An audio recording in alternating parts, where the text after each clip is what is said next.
Syederalun Bupati Aceh Tamiang Mursil melakukan sidak ke posko perbatasan untuk memastikan proses pemeriksaan terhadap orang masuk ke Aceh berjalan sesuai prosedur.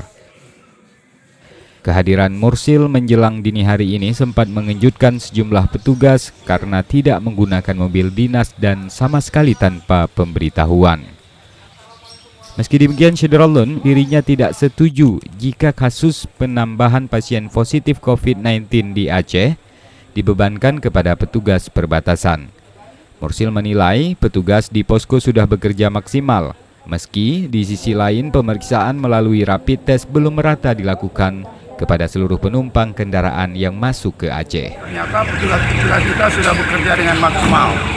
Semua orang-orang yang masuk ke Aceh semuanya diberhentikan di sini, langsung diperiksa semuanya. Ini kalau ada juga masih yang terlewatkan, ini memang sudah di luar kemampuan kita di perbatasan.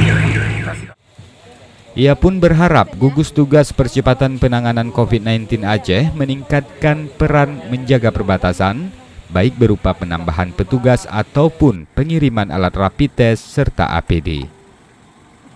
Dari Kuala Simpang, Rahmat Wiguna, Serambi On TV.